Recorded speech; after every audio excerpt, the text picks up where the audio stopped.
আনন্দ আয়োজনের মধ্য দিয়ে অনুষ্ঠিত হয়েছে সিলেটের এমসি কলেজ এবং গভর্নমেন্ট কলেজ অ্যালামনাই অ্যাসোসিয়েশনের বার্ষিক বনভোজন। রবিবার সকালে নিউ ইয়র্কের অ্যাস্টোরিয়ার রেইনি পার্কে এই বনভোজনের আয়োজন করা হয়। এতে অংশ নেন কলেজ দুইটির সাবেক শিক্ষার্থী ও তাদের স্বজনেরা।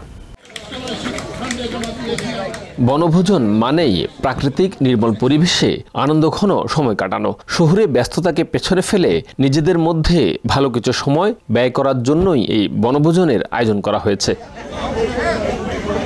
নিউ ইয়র্কের বুকে বাংলাদেশের ঐতিহ্যবাহী কলেজ সিলেটের এমসি এবং গভর্নমেন্ট কলেজ অ্যালামনাই অ্যাসোসিয়েশন গঠন করা হয় 2010 সালে। নিজেদের মধ্যে পারস্পরিক বোঝাপড়া বৃদ্ধি এবং একে অপরকে সহযোগিতা করার আগ্রহ থেকেই সংগঠনটি গঠন করা হয়। অ্যালামনাই অ্যাসোসিয়েশনের যে ফ্যামিলি আছে এই ফ্যামিলির একত্রিত করা এবং বাচ্চারা আমাদের বিভিন্ন প্রোগ্রামে সামাজিক প্রোগ্রামে আমরা অংশগ্রহণ করা।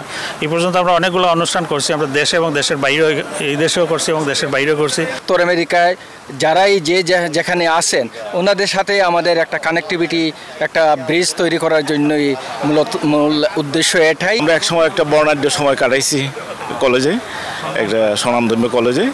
আর এখানে আজকে অনেক বন্ধু বান্ধব, অনেক সিনিয়র জুনিয়র অনেক এর সাথে দেখা হলো, খুব মজা হচ্ছে। আমার টাইমে সবাই যাতে নেটওয়ার্কিং করতে পারে এটা প্রতি বছর ধরে আমরা করে আসছি, এই বছর আমরা করতেছি। আমরা 2010 সালে সংগঠন শুরু করি, তারপরে বিভিন্ন চড়াইতে পার হয়ে আজকে আমাদের এত বিশাল সংগঠন। সময়ের আবর্তনে বেড়েছে সংগঠনের কলেবর, বেড়েছে সদস্য সংখ্যা ও বিভিন্ন উন্নয়নমূলক কার্যক্রম, যা বেগবান করছে সংগঠনের নতুন কাজের গতি। আগামী দিনে সিলেটের এমসি এবং গভর্নমেন্ট কলেজের পিছিয়ে পড়া শিক্ষার্থীদের আর্থিক সহযোগিতা সহ বিভিন্ন উদ্যোগের কথা জানান আয়োজকরা। বর্তমানে ছাত্র আছে, ওদের কোয়ালিটি দেখে এবং সবকিছু দেখে, এটা আমাদের নতুন দিক।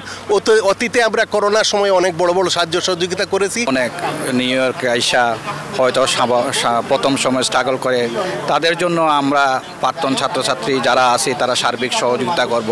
তাদের এই আয়োজনে আমি শরীক হতে পারে বাংলাদেশ সোসাইটির পক্ষ থেকে তাদেরকে ধন্যবাদ এবং কৃতজ্ঞতা জানাচ্ছি। তাদের আজকের এই বনভোজন সার্থক হোক এবং সফল হোক। বনভোজনে দীর্ঘদিন পরে সহপাঠীদের সাথে দেখা হওয়ায় বেজায় খুশি দুই কলেজের সাবেক শিক্ষার্থীরা। এই আমেরিকায় এসেও আমি সব প্রোগ্রামে আসি, এমসি কলেজে আমি খুব ভালো লাগে। এই যে পুরানো বন্ধু বান্ধবের সাথে দেখা হয়েছে, তারপরে আমার ফ্যামিলি সবাই আছে, সবগুলা মিলিয়ে আর কি ভালোই। আমাদের প্রাক্তন স্টুডেন্টস, টিচার সবাইকে নিয়ে যে একটা মিলন মেলা, এটা খুব ভালো লাগছে। আয়োজনে প্রত্যেক বছর একটা পিকনিকের আয়োজন হয়, এটাতে আমরা আসি। যখন আসতে চাই তখন চাই আমার সারাউন্ডিং যারা আছে সবাইকে জানাই যে আসো, ফান করবা, সবার সাথে দেখা হবে। সারা বছর অপেক্ষা করি এটার জন্য।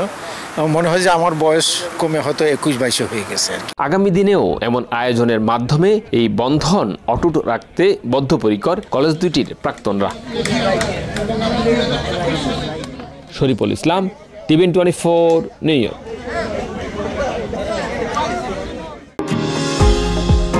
নিউ ইয়র্ক থেকে সম্প্রচারিত টিভিএন 24 টেলিভিশন বিশ্বজুড়ে বাঙালির কণ্ঠস্বর।